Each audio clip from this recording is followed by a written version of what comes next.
Hello and welcome to FlightSim Alaska. I'm Dave, the armchair bush pilot. Today we are in Homer, Alaska, 218 miles southwest of Anchorage, which is about a 5-hour drive. We're pointed sort of northeast, and what we want to do today is fly around Kachemak Bay to pass the communities of Seldovia, Port Graham, and then finally land in Nanwalek. So let me get this aircraft off the ground and I'll come back with you.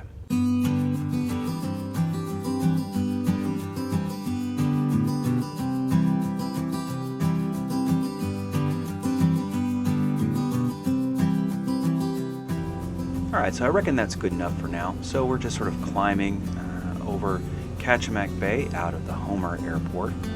Off to our left here is a little area we call Kachemak City. I don't know that anybody actually distinguishes it, but if you look on the map, it's definitely a separate place. I didn't look up any detailed information about it. So Homer as a community, which is behind us, and we're going to swing back around and talk about it some more, is a community of about 6,900 people, or let's say close to 7,000. Sometimes called the halibut fishing capital of the world, and also nicknamed the end of the road, because it kind of is, and we'll see that here in just a minute. So Kachemak Bay, which is where we're at right now, off to our right, and we've flown over Kachemak Bay in previous videos, but I wanted to save it to talk about it for this particular Kachemak Bay tour.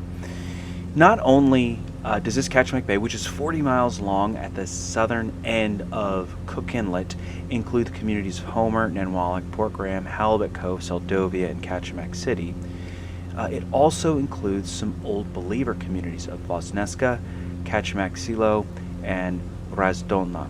I think that's right. And I don't know a whole lot about those places. What they are, those last few, are Russian Old Believer communities, and they're pretty interesting. They're dominant Russian-speaking communities, and they're relatively new. This area has a lot of Russian influence historically, and we'll see that as we go through and talk about the places here. But these places are relatively new. For example, Vozneska was established in 1985 by people who left Nikolaevsk further to the north, which is another Old Believer community, and Nikolaevsk was settled in 1968 by Russian-speaking Old Believers. And I'm not going to get into that, but it has to do with the Russian Orthodox Church, and that's a big thing down here outside of those Russian-speaking communities as well. You see Russian Orthodox churches and people all down the Aleutian chain because of that historical Russian influence. Now, the name Kachemak Bay, to come back to the bay here, I'm not 100% sure where that name comes from. One source suggests that it comes from the local indigenous name or word describing smoldering coal seams that used to fill the bay with smoke. And coal was a thing here. I'm not 100% sure when that happened. My guess is late 1800s, early 1900s. What I can say is that's not a major economic feature of the area today. There's no real major coal mining operations in the region. There might be some smaller outfits that still kind of do it for local needs, but I don't know about those, and I couldn't exactly find them. It's something that a local would probably have to help you understand. The main thing about Kachemak Bay and the main draw is that it is absolutely full of wildlife, and it's got everything you could possibly imagine wanting to see for sightseeing, or if you're into hunting and fishing, this is a place to be. Maybe not so much hunting, but definitely fishing. Through here you've got all kinds of different fish. You've got salmon, you've got halibut, lingcod, rockfish, you name it. It's pretty much out here just about. There's also tons of shellfish, shorebirds, otters, porpoise, that is to say Dall's porpoise, beluga whales, moose, well, that's not in the water, but it's around the area, moose, coyote, and bear. And up in these mountains here to the south, there's definitely some Dall sheep that hang out. Those populations are under a lot of pressure, and there's not very many of them, but they are out there. So we're circling back to the, let's say southwest, the Homer Spit. You can just kind of see it there. We're going to talk about that here in a minute. And I apologize, I didn't write down a lot of the geographic names here. I kind of wanted to stick more to the human side of things because it's pretty interesting stuff. Um, so what else can we say about this? There's a lot that I could say. I've got actually 2 pages of notes here that I really wanted to talk about. So let's talk about this Homer Spit here as we come around to that. Hopefully we don't crash first.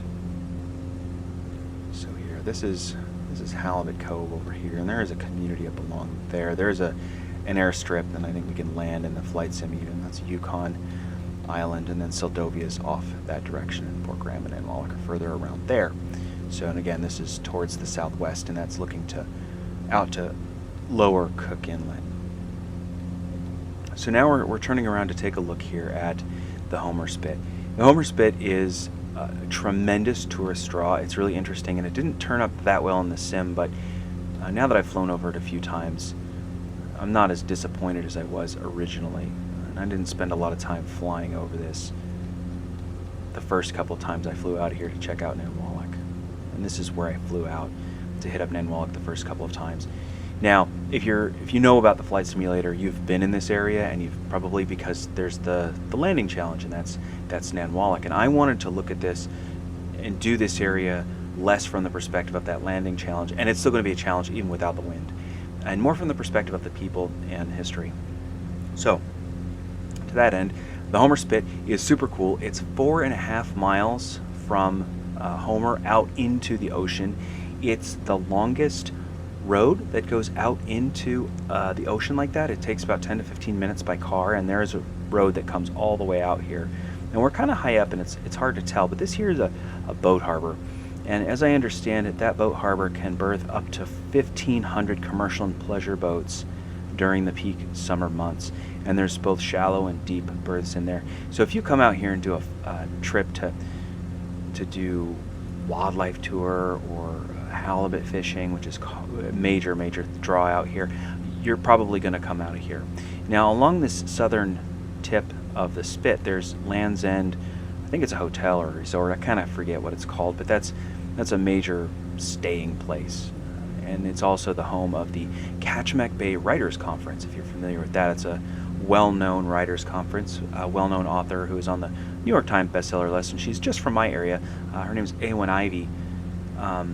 She met her agent down at the writers conference here, and so that's, I guess, one tidbit if you're familiar with that. Snow Child by Eowyn Ivey. Some other interesting tidbits about Homer here. It is the one-time home of Jewel, singer-songwriter Jewel, if you know who that is, and then also Tom Bodett, who's a writer and also longtime spokesman for Motel 6. It's probably a voice you would recognize. Jewel's reported to have grown up here, and I'm not sure what Tom Bodett's story is, but they were both here for a significant amount of time. Homer is an important place. It's fairly large by Alaska standards, and it's really well known, and if you want to do tourist stuff, this is one of the main places for you to go. And of course, it's all blocked right here by my doggone airplane. This here, I think, is our Halibut Cove, or is it behind me? I don't know. I honestly get so confused with the geography here. There's so many little bays and fjords and things, and the naming on the gazetteer I'm using for identifying these places is making it hard because there's just so much. That is Yukon Island. That much I figured out. So again, here's that Spit. Now over here, I don't know if it's this one or this one. One of those is actually a lagoon. Actually, it could be this thing here. I probably should have looked a little harder when I researched it, but there's a lagoon here that is stocked by the Alaska Department of Fish and Game with salmon. And so the idea is they put them out there, they feed them, and then salmon go do what salmon do, and then they're imprinted to the area so they'll come back. So you can come out here and fish. And so that's a pretty neat thing you can come and do. It's a great tourist thing. This is supposed to be really scenic. I've never made it out here. I kind of feel embarrassed about it. I'm only about 5.5 hours away from this location. It seems to me that I should be able to come out here even for just a weekend, but it's just not. It's not been a priority. It's tough when you got kids, you know. So let's see, what else can we say about this area? 1964 earthquake. That's worth mentioning. So the land in a lot of areas did drop. That 1964 Good Friday earthquake was a 9.2 earthquake centered in Prince William Sound, kind of off that direction here. And there were tsunamis, all kinds of bad stuff happened. I'm not sure of the tsunami status up in here, but I do know this land dropped. I couldn't find a number for how much the Homer Spit dropped, but it did drop significantly, is what I did read. And there's also significant threat from Augustine volcano, which is reportedly one of the most active volcanoes in the Aleutian chain, which doesn't really make a lot of sense. It hasn't erupted in almost 15 years, but it's historically fairly active. And when this thing goes off, I mean, we flew by in a previous video. If you saw that video, you'll know that this is on a 32 square mile island, and if it starts to really rumble, it's going to displace, or could conceivably displace, a tremendous amount of water, causing, tsunami basically to roll right up over this Homer Spit in the matter of like 6 minutes or something. So that's a major risk factor out here. Kind of makes me not want to visit it all of a sudden. Anywho, beautiful area. Eagle viewing out here, fishing. Like I said, you can go fishing for halibut on charters and things like this. So now we're coming around towards Seldovia. There's a tremendous amount of information readily available. It's an important place in south central Alaska, and the name of it, the Alutiiq name, I'm going to pop it up there to the left. I'm not going to be able to pronounce that. There's a population of about 275 people. That's kind of misleading. It's more, there's so much recreational and seasonal occupation in this area that it seems to me that there's quite a bit more. The actual native population is about a quarter, and it's a mix of Alutiiq and Tenina folks, and this is kind of a mixing area for Tenina. This is sort of the borderlands area here. This is generally Alutiiq territory, but the Tenina people, they're not from very far up that way. This here is Seldovia village. You can find that on maps. I'm not really 100% sure the difference. I always understood that to be basically where the Alutiiq folks hung out, and then on the other side of this ridge here, that's Seldovia city. And like many places in the state, historically Seldovia had a much larger population, and this is true for a lot of mining towns in particular, and Seldovia is not different. At one point it had a population of around 2,000 people, and if you go back towards Russian trading time, so let's say the late 1700s, when the Russians were really active up here, this is one of the places they set up camp and set up the Seldovia site, that modern site, was basically set up by the Russians. And there was herring fishing in here, and I'll talk about that in a second. And there was trapping. That's what the Russians are really up here for, is a lot of trapping and some other things. And as time wore on, especially as we built the Alaska Railroad in Seward, starting in Seward over that direction, and then the highways, like this one, the Sterling Highway from Homer that leads north to Kenai and Anchorage and parts further east. This place became less relevant because it wasn't necessary for that boat stopping point, where Russian traders or traders in general would pop in here for whatever they needed, presumably grab some herring or something like this. And thinking about that herring fishery, it was a huge deal for a long time, and overfishing through the 18 and 1900s kind of decimated the herring population, and then the 1989 Exxon Valdez oil spill pretty much put the last nail in the coffin of that fishery. And I don't know that the fishery really exists. I imagine that there's still herring in the area, but it's such low numbers, you're really not fishing for them that much.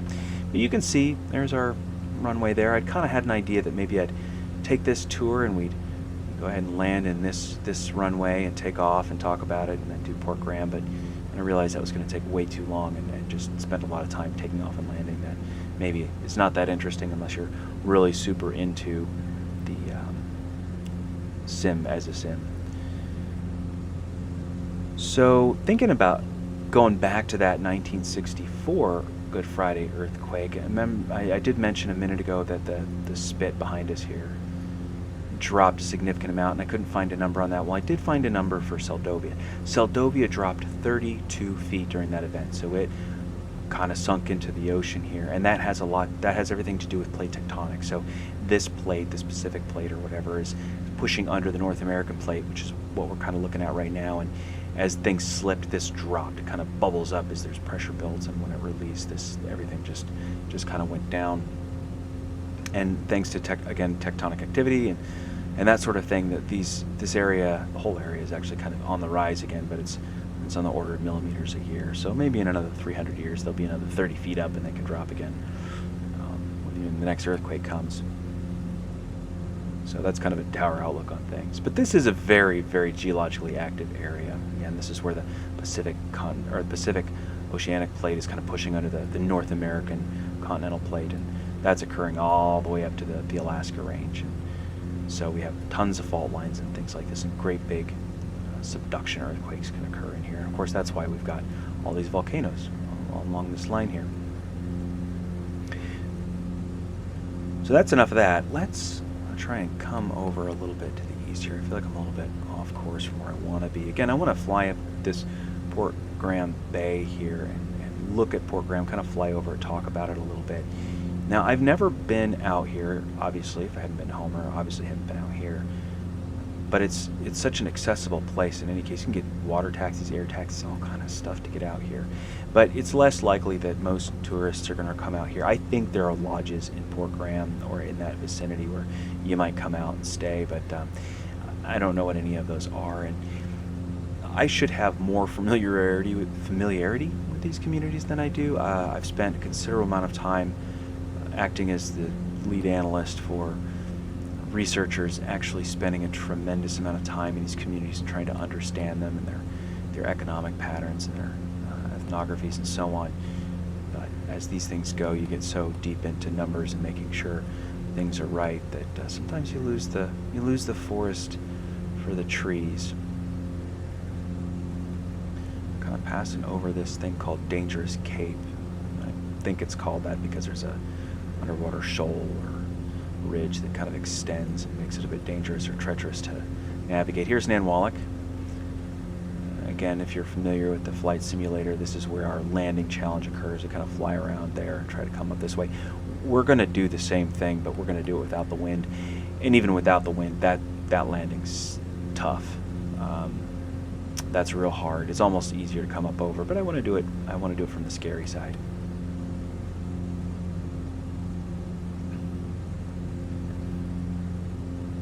Pardon me while I manage my notes here. Cool. So looking down at this area, again, this is the Lower Cook Inlet. Off in this direction is the Alaska Peninsula. Down this direction, kind of to the south, is Kodiak Island. In the grand scheme of things, it's not that far from here, but if you were to try to take a ferry, it would take, I don't know, a day and a half or 2 days or something. It's really far to get to Kodiak City. Kodiak Archipelago starts quite a bit further north, and that's actually pretty big set of islands there. And this sure looks pretty, doesn't it? This again is part of that temperate rainforest that extends basically from Lake Kodiak down all the way to the southeast tip of southeast Alaska, but then of course it extends further into Washington and Oregon and Northern California as well. So now we can see the Port Graham airstrip here. So Port Graham, the Alaska native, that is to say the Alutiiq name is Palawak. Put that down there. It's a community of about 170 people. It's about 90% Alaska native. Their main deal out here is subsistence. That's kind of the big thing is subsistence hunting and fishing. That's generally how people are making a living, or they're kind of support themselves, I suppose. They're hunting and fishing and eating wild foods and thinking about the cash economy, because it is a mixed economy. You've got to have cash to support subsistence activities. Fishing and local services make up a big chunk of local income, as does local government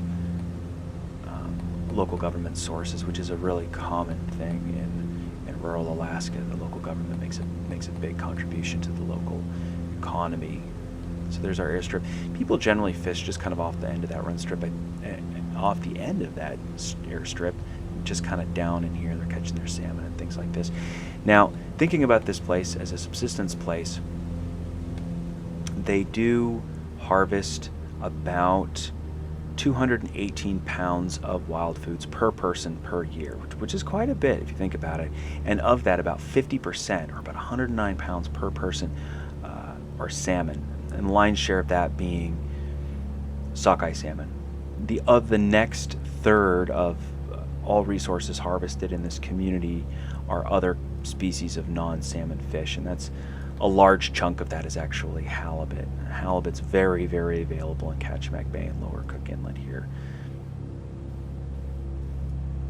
And then, of course, they get all kinds of other stuff as well. And they eat all kinds of clams, and they are a marine mammal hunting community. I don't think it's a huge, huge deal these days, but it's still very, very important.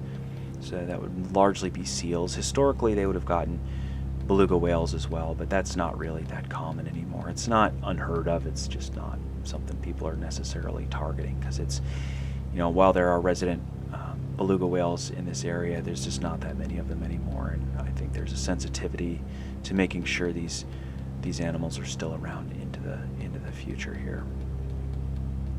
So yeah, there's Port Graham. Not a whole lot more to say about it than that. I suppose I could probably dig up a lot more cool stuff. It's a neat place.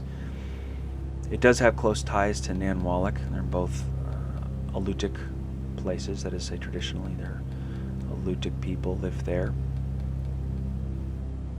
So thinking about that subsistence economy and how reliant these folks are on subsistence foods for their livelihood.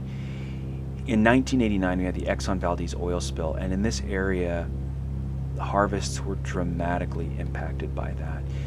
Their subsistence harvest levels dropped by half.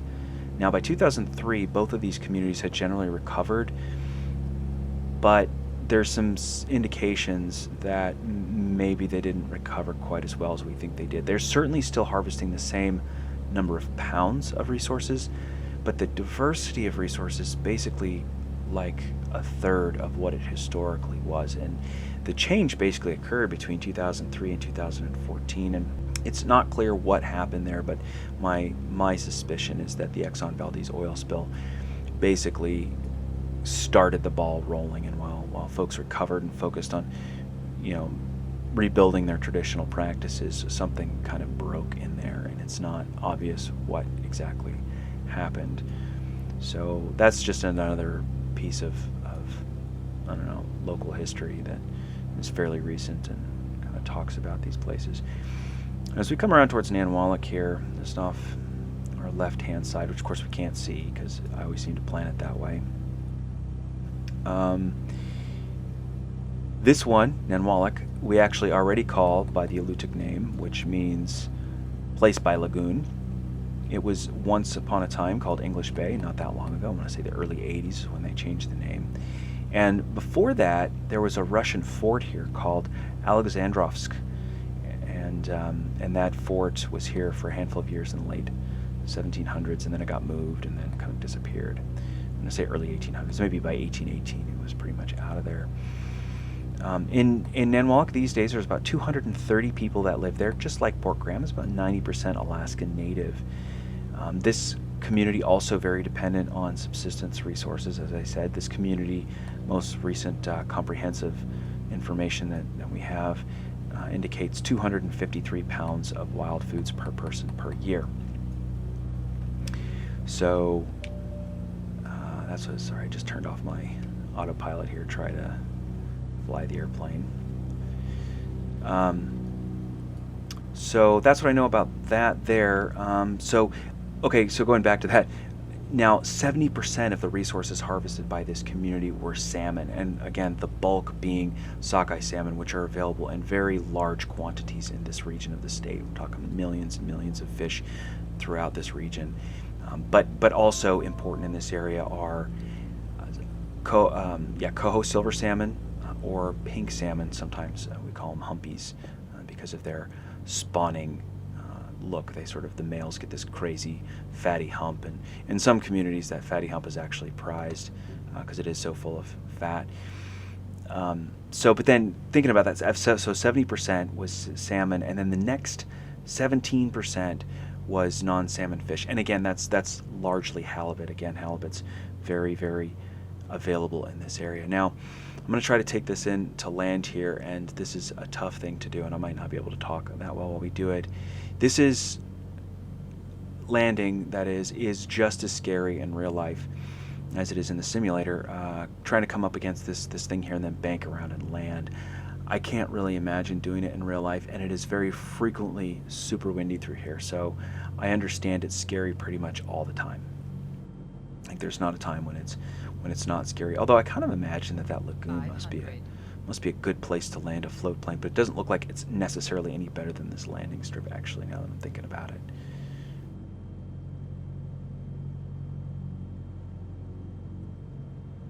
All right. Trying to concentrate here. I don't know how I'm going to do this. The last time I did this, I did pretty okay, but the time before that I did not do pretty okay at all. Alright, just coming in for a landing here. Could you imagine trying to do this in real life? I mean, this is already pretty daggone hard in a pretend simulator. And then imagine if you've got all the extra wind and an airplane that's maybe unevenly loaded or something like this. I gotta imagine these pilots coming in here just a really ballsy set of folks, you know what I'm saying? Let's add some more flaps and see if that helps us out here. Oof, I don't know that this is going to go that well.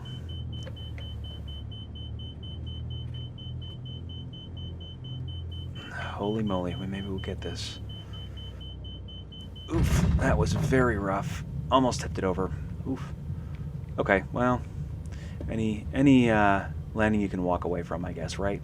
So anyway, that was my flight from Homer around Kachemak Bay and into Nanwalek. Hopefully you learned a few things. Hopefully you enjoyed the commentary and a little bit of history and geography along the way.